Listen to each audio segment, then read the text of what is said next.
This is the third part of drawing the human head. We'll look at 3 different angles of drawing the human head. In this first example, we'll be looking at the side of the head. And you'll notice after I draw my circle, the first thing I look for is this angle between the top of the ear and the brow. And that tells me at what angle the head is tilted. Notice that when you're looking straight on from the side, the circles are perfect and the angles are perfect right angles as well. There's no distortion happening from foreshortening. Remember, our inner circle becomes an oval when the subject leans their head away from the viewer. But when we're looking directly into the side of the head or directly into the front of the face, there is no foreshortening. Now you can see I have my inner circle drawn, and the middle of the inner circle represents the brow line. The top of the inner circle represents the hairline. The bottom of the inner circle represents the bottom of the nose, and the distance between the bottom of the chin and the bottom of the nose is the same distance as between the bottom of the nose and the brow line, and also the brow line and the hairline. Those are all equal distances on an average person, and you can see that's true on our model.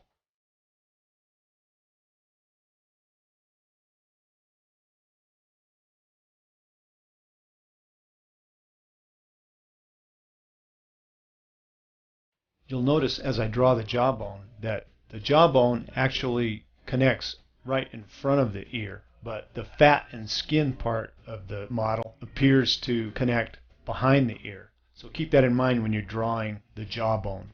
The bone actually connects in front of the ear on the skull.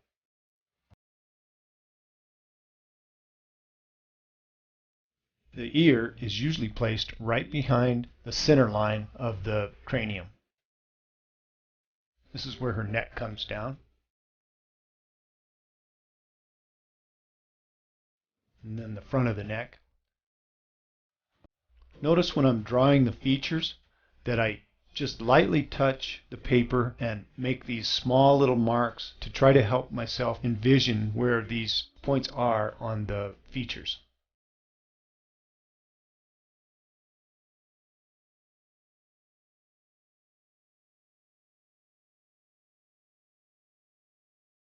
We'll develop her hair a little bit here before we close this one out.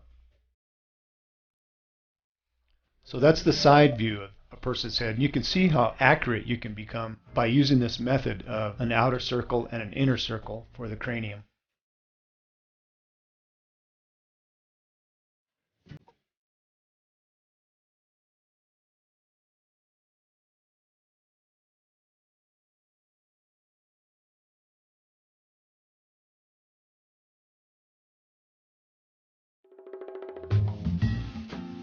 So let's try another one here. Now this time we're going to be looking at a model from below the horizon line. In other words, we're looking up at the model, but just slightly. Remember, anytime those axis lines are bending, you're experiencing some foreshortening.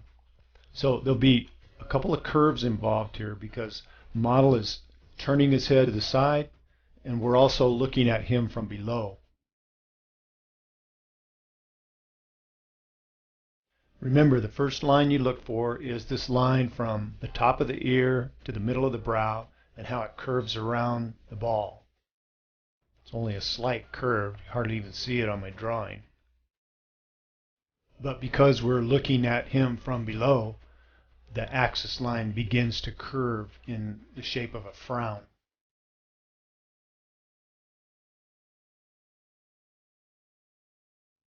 And now let's find that center point that's between the eyes and in line with the brow.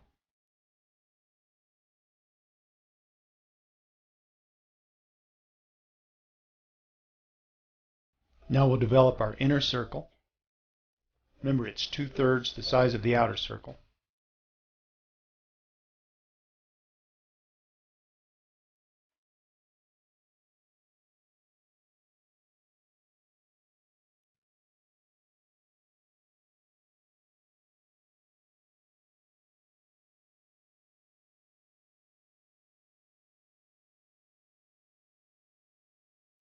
Right here is about where the eyes will be.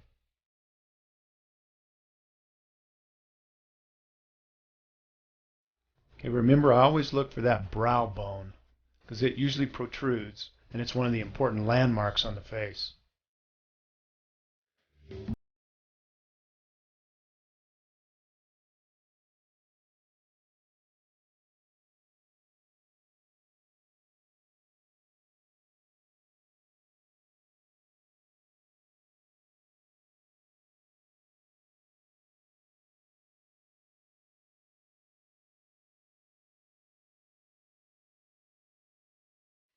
Now I'll use our inner circle to find the hairline and the bottom of the nose.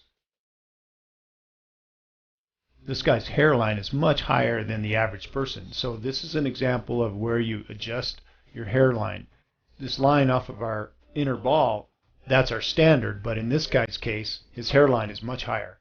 Now we take the same distance as the distance between the brow line and the bottom of the nose, and we use that distance for the bottom of the chin.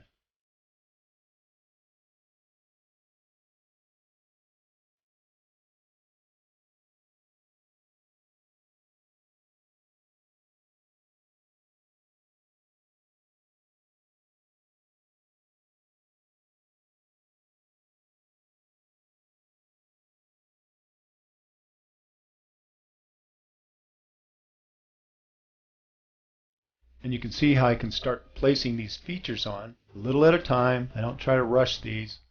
I just put these little marks where I see these landmarks on the face, and that starts helping me to develop the features.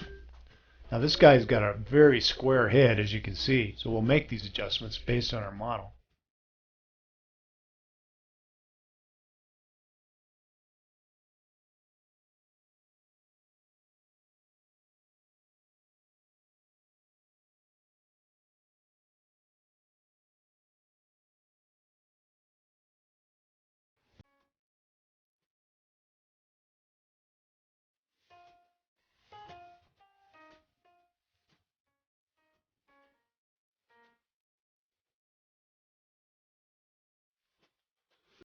Remember, the ear usually starts right behind the middle of the cranium. And here's another example where this guy's ears are smaller than the average person, and so his ear is going to go actually below his brow line and actually above the bottom of the nose line.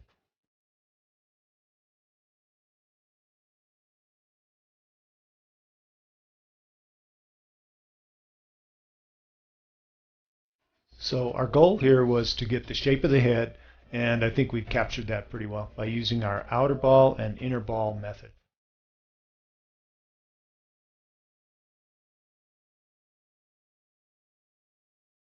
Now we'll draw an even more extreme angle of the head, looking from below.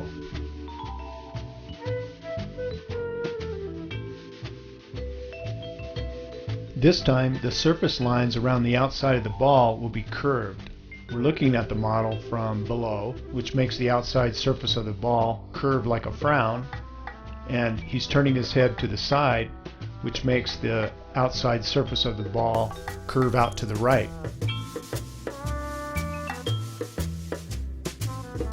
Now I'll establish my inner circle, and that will provide me with my hairline, brow line, and the bottom of the nose line.